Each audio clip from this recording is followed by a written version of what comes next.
Ating lahat at salamat sa Panginoon at ako'y nakatayo sa inyong harapan sapagkat sa totoo lang po ay kahapon pa po nagdo-double time ang kalaban sa akin.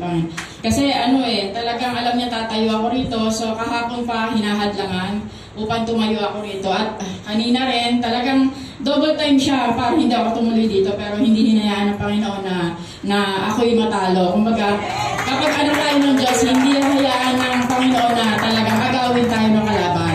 So, amen po. So, sa umagang ito, ang topic pa rin po natin ay tungkol pa rin po sa pagpapala at sumpa. Amen. Ang bawat isa sa atin ay binigyan ng kalayaang mamili kung ano ang sasapitin natin sa hinaharap. Pagpapala ba o sumpa? So, basahin po natin sa Deuteronomy 11, verse 26 to 28.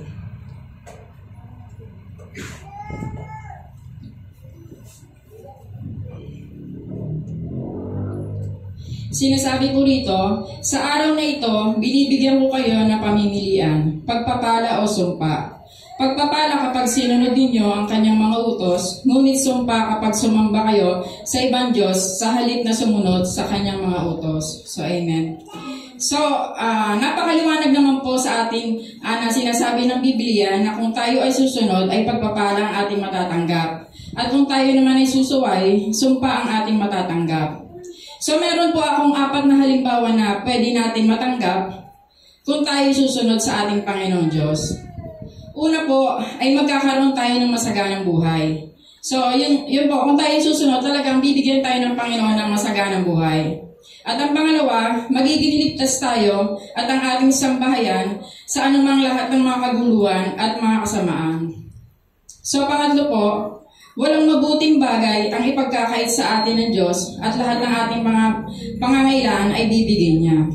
At ang higit sa lahat ay ang pang-apat, na magkakaroon tayo ng kapayapaan at kaligayahan sa lahat ng oras. So, ilan lamang po ito sa mga pangako ng Diyos na pwede natin matanggap kung tayo ay susunod sa Kanya. At meron din po akong 3 halimbawa na pwede natin matanggap kung tayo naman po ay susuway. Una po, ay mapapasa atin ang poot ng Diyos kung tayo susuway. Ayun po ang number 1 na magiging consequence talaga kung tayo susuway talaga. Mapapasa atin ang poot ng Diyos. Pangalawa, pagkukulangin tayo sa lahat ng bagay. At ang pangatlo, ay itatakwil tayo ng ating Panginoong Diyos. So alam po natin na lahat sa atin ay mas pipiliin natin ang pagpapala. Ngunit tayo ay nasa mundo pa. Di natin maiwasan na magkasala pa rin. At siguro naman po ay wala po sa atin na mayroong perfectong pamilya, tama po ba? Amen. Amen. Ngunit sa ating mga Kristiyano, kahit tayo ay nagkakasala pa rin, naroon pa rin yung hangad natin na maitama ang ating mga pagkakamali. At dahil meron tayong mga takot sa Diyos, nagagawa nating labanan ang gawa ng kalaban. So sabi nga po sa 1 John 5 verse 18 to 20,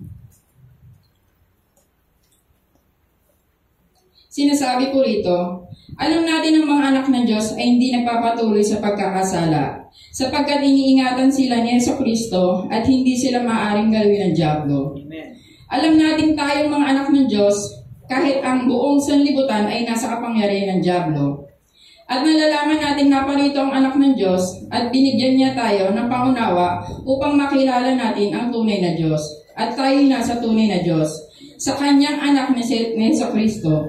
Siya ang tunay na Diyos at buhay na walang hanggan. Amen. So yun nga po, isang kagandahan lang po na tayo ay nakakilala na sa ating Panginoong Hesus sapagkat nakakasiguro tayo na di tayo makakaranas o makakatanggap ng poot ng Diyos. Ngunit kailangan natin po magpasakop o magpatama sa ating mga mali na nagagawa upang tayo ay maging ganap at ang ating kaligtasan ay maging ganap din. Tulad po ng pamilya ko po ngayon, nasa stage po kami ng pagpapasakop talaga. At kung hindi po kami magpapasakop, ay wala po kaming matatamong katahimikan o kaligtasan sa aming buhay.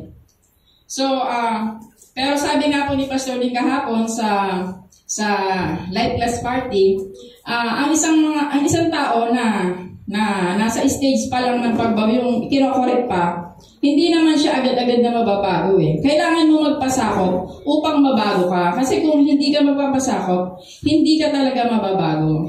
So, kainaman lang po ng pamilya namin na kami nakakilala na sa Panginoon ay handa kami magpasakop. At alam namin na yung mga galaw ng kalaban, kumbaga, nagkakamali man kami dahil nasa mundo kami, pero nandun yung aming pag-aamin sa aming mga nagawang kasalanan, at nandun din yung pagkilos namin upang ginagawa namin yung para labanan namin yung gawa ng kalaban. Although talagang minsan nadadala kami pero sa totoo lang, simple lang naman, ang kilos ng kalaban sa amin ay yung parang ginugulo lang yung relasyon namin mag-iina. Pero nandun yun naman yung pagsunod din ng mga anak ko. Pero ako rin, inaamin ko rin naman na may pagkakamali din ako sa paraan ng pag-alaga bilang nanay. Kumbaga sa pagbubunganga ba or sa pananalita. Pero sa pagmamahal bilang ina, hindi ako nagulang sa aking mga anak. Pero yun nga po, dahil nga po sa kami nasa stage ng pagpapasakop o pagpapatama sa ating pastor, kailangan namin sumunod upang kami makawala sa ganitong sitwasyon. So yun lamang po ang mensahe nating Panginoon, nawa meron tayong natutunan sa maiksing mensahe niya. Salamat po. God bless you.